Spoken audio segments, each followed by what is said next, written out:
All right, we just got here to Ephesus. Looks like a UNESCO World Heritage Site. They were a little bit more aggressive at the ticket booth than we've experienced at Troy or Pergamon or Assos. Apparently, the 100 lira entry is not for the entire site, and there's like 3 or 4 other prices if you want to see the entirety of the site, because I believe there's a bit of a separation between most of the sites here. There is an option to get basically a museum card, and that covers quite a bit of museums throughout all of Turkey. If you're going to like Assos or Pergamon, they actually sell it there as well, and for a much lower price than here at Ephesus. It was significantly more. It's the same card at all the sites, but it was quite a bit less at some of those other sites. Yeah, I think it was 325 lira at Pergamon, and here it was 550. Yeah. So if you're going to see quite a bit of sites, get that card. We're pretty late in the game, so we've opted not to buy it. But had we bought it when we first got here a couple months ago, we would have been entering here for free. But we're going to enter into the sites and check them out. All right, so our first site is the Church of Mary here. It's very significant for Christianity, you were telling me. Yeah, they've had 2 council meetings, which basically all of the Christians of the time, the leaders got together and decided what direction Christianity would take, and deciding on how to deal with certain aspects and challenges that they were facing at the time. So very, very significant site in the development of Christianity. So here's a bit of the church area here, all the way up, it looks like, to the nave. When we head back over there, I'll get a view of some of these crosses that were etched in the stone. Here's an interesting area. Rachel's guessing this is where the baptisms would have been done. I bet. Look at these big marble stone crosses. Pretty. There's a bit of that nave up closer.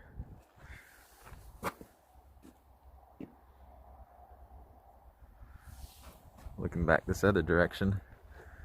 It's quite a bit of a site here. Very large. Right? It's a big church, right? For sure.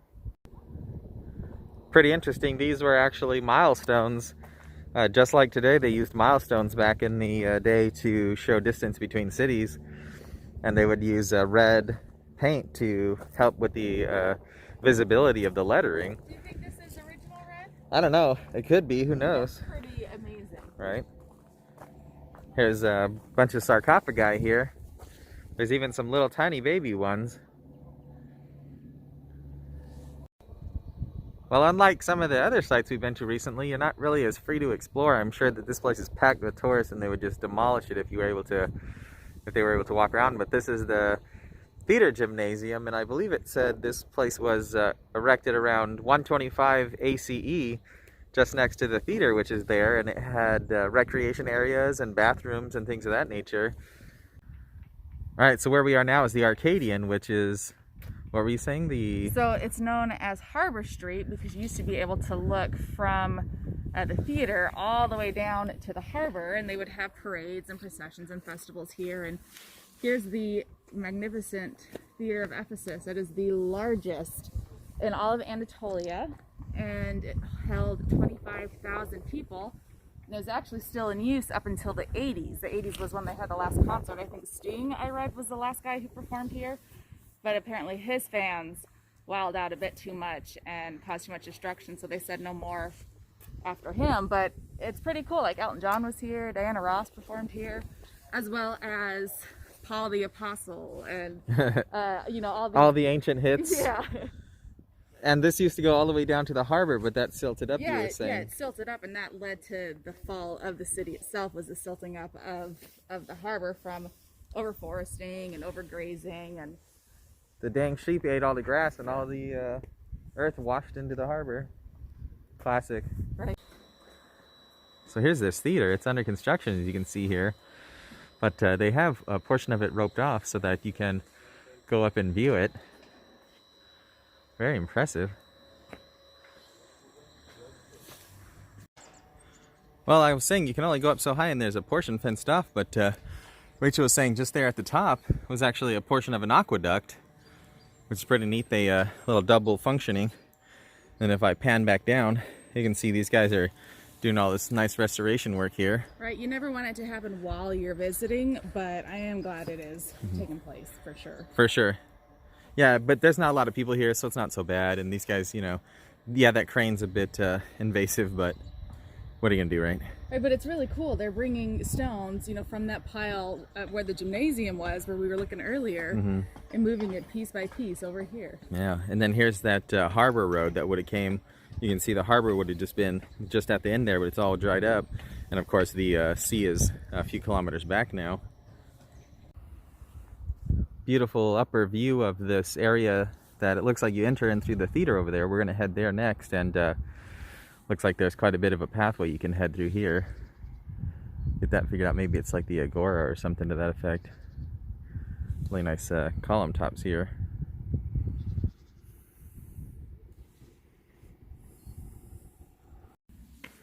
Some of these massive roads that run through here are very impressive. I'm not sure how old or original this stonework is, but very neat, very wide. This one actually heads down to the library. So here's the library here, which is very impressive. It's absolutely blowing my mind. This is the Library of Celsus, and it's from the 1st century ACE. It was built in tribute to Julius Celsus, I'm going to screw this up, Ptolemaios.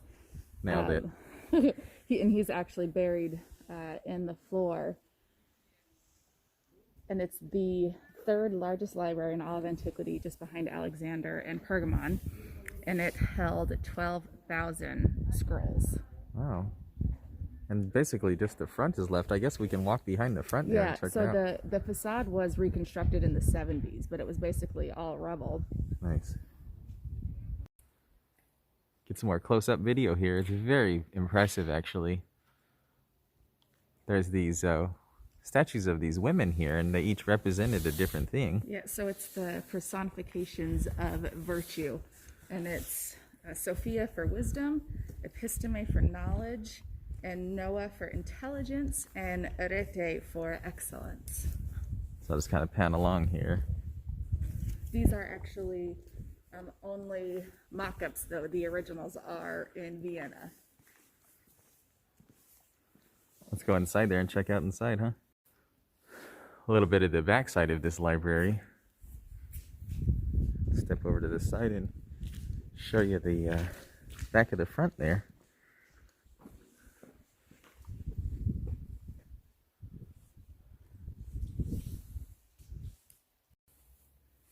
Some different things stashed here in this little area.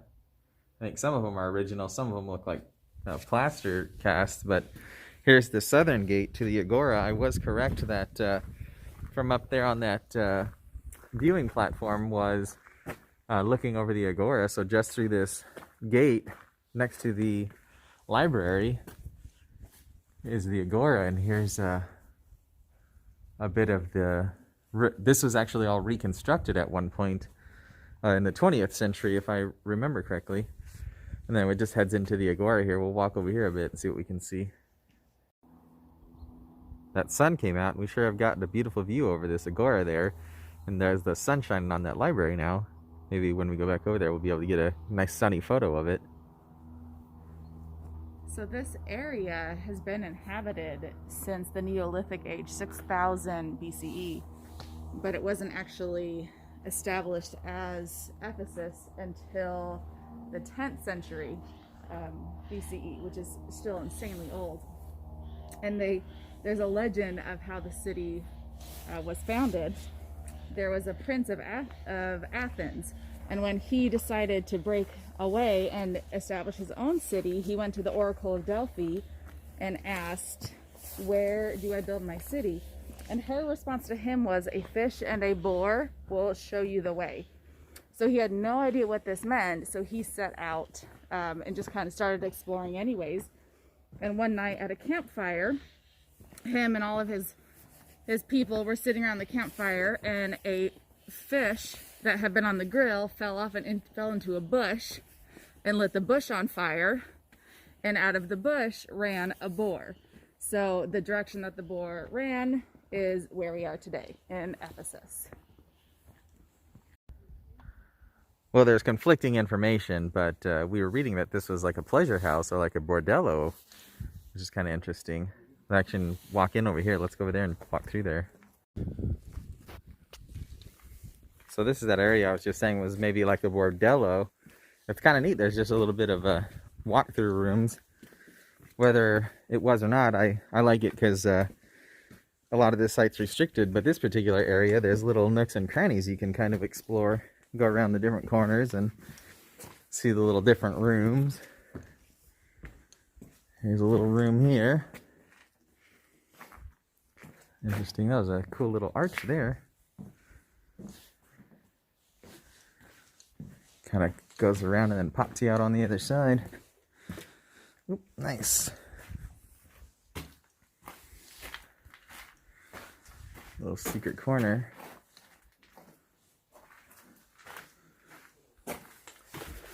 Oh.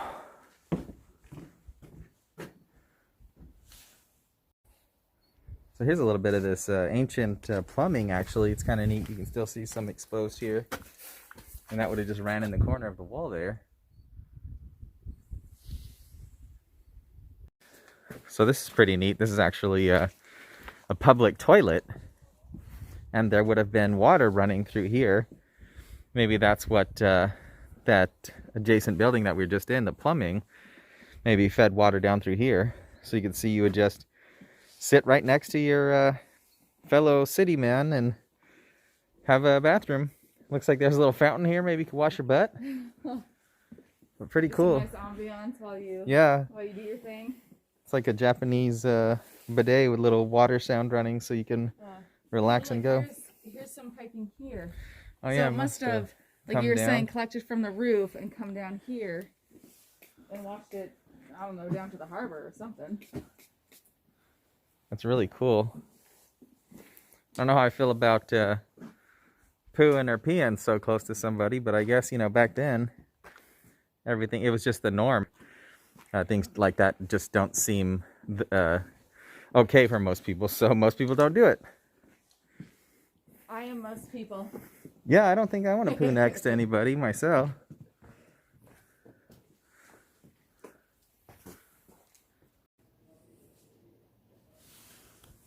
Alright, so we just entered the Terrace Houses, and I did mention earlier you can either buy a package ticket entry fee for, I think it was like $195? I think so. Or no, it was $185 for the package, but if you do everything separately, it was $195.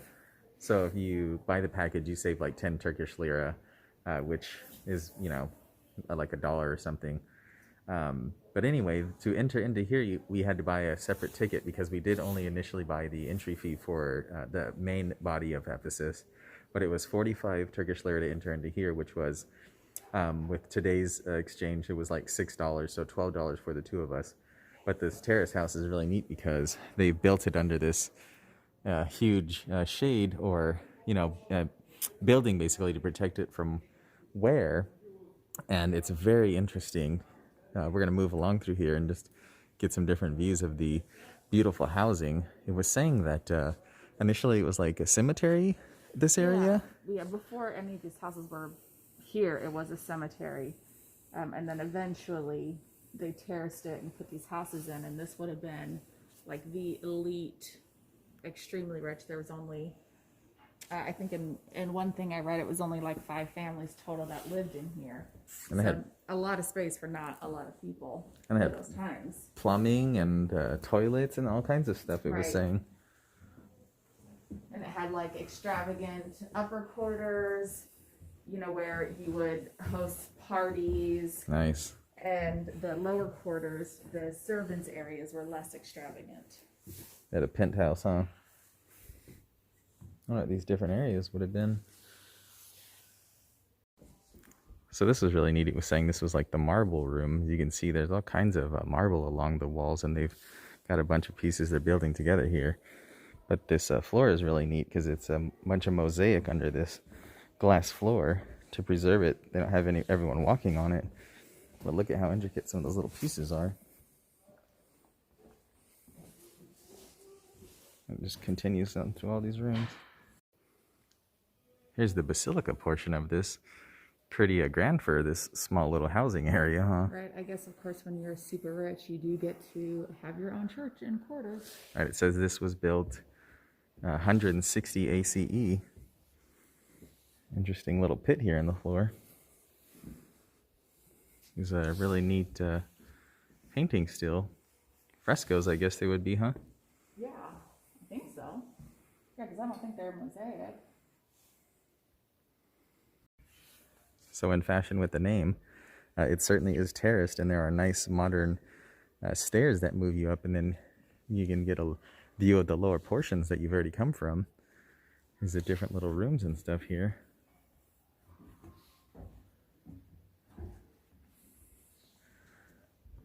It's really neat. It's not exactly ideal if you're you know, mobility enabled. Probably won't be able to visit this particular area. I'd say this is the most impressive part. You can actually see down into the whole lower portion and then into these rooms here. Look at these mosaics. This is just impressive. It was saying a lot of this was uninhabited after an earthquake, and then it was built up a bit after that. But kind of interesting how, you know, the rich people were here, and then the earthquake destroyed some of it, and then it was repurposed or just rebuilt in another manner at some point.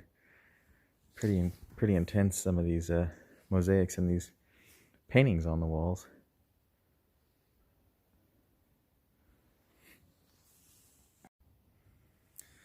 There's a lot of this area you can't really access. Like under here, it looks really cool, pretty elaborate. There's this really awesome viewing platform just up here,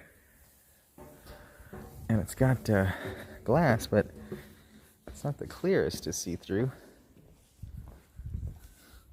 And you can see kind of down over the whole site here. Look at this mosaic on top of this roof over here.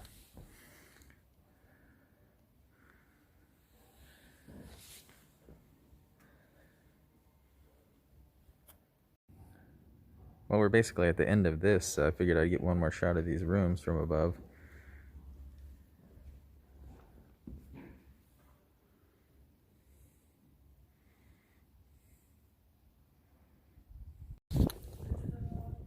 So here's the front of Hadrian's temple. Pretty impressive. Look at some of this carvings here. Doesn't look very large inside there, but pretty neat.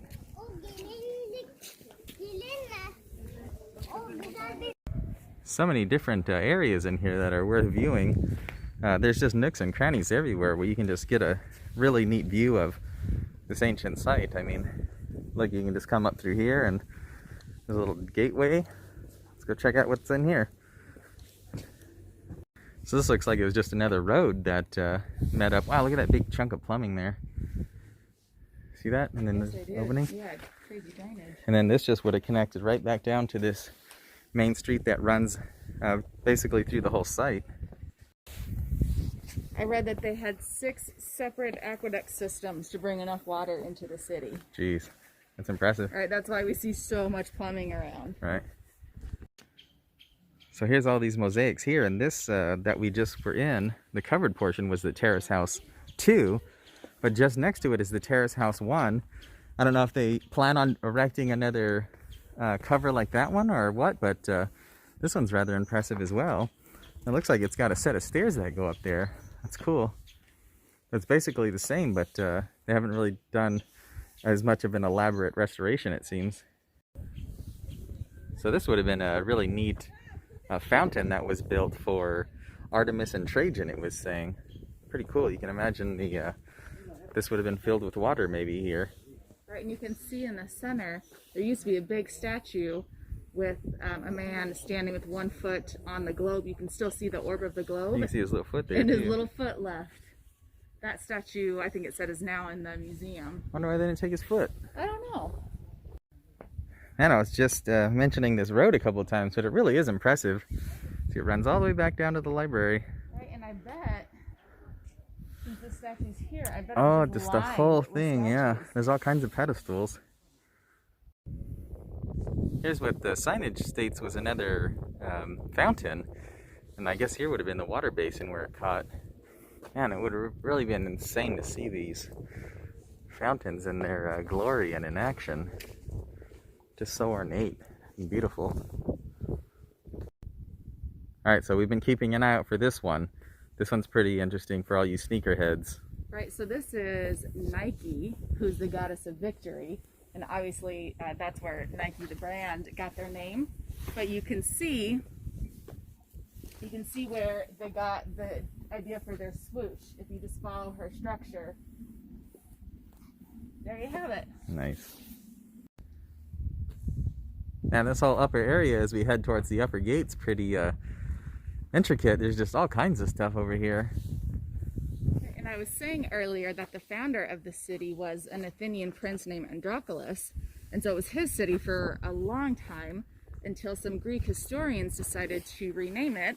One of those historians was Herodotus, the father of historians himself, and he renamed it after the queen of the Amazons, named Ephesus. Here's a pretty neat model of the site.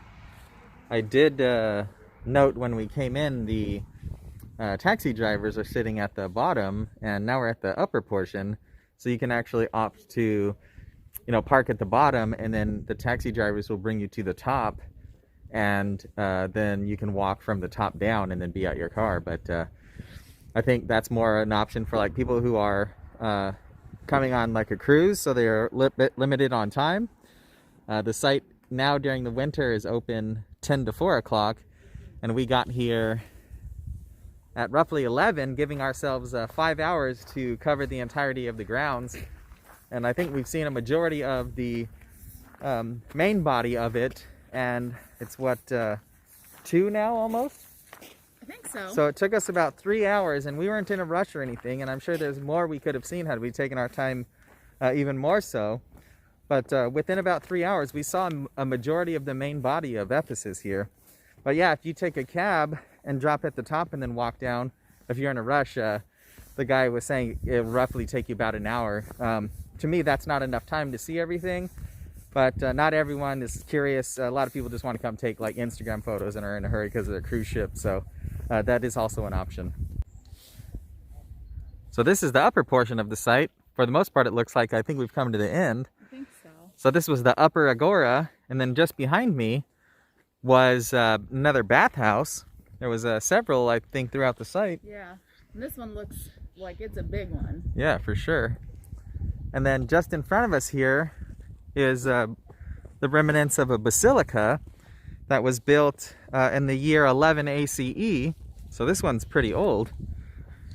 And then this is actually the second theater. Yeah, it's called an odium, and it's more comparable to like a concert hall. So this would have been where the elites would come and watch musical performances. Like they wouldn't have had any gladiators fighting here. And I think that most of the people, the citizens, couldn't have afforded the entrance fees to get in here. It would have been, a more of an elite experience. Well, they only saved that bloodshed for the poor people at the bottom. Yeah, well, bread and circuses. Yep, bread and circuses. Well, let's go in there. There's this really neat door here. Let's go in here and see. I don't know if those stairs go up very far, but... Oh, it looks like we can go up. It's like a shortcut to get to the top of the theater. Well, let's go on up. Yeah, of course.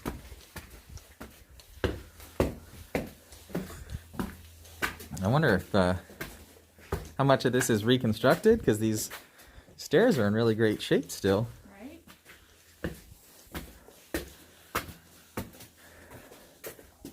So here's this upper theater.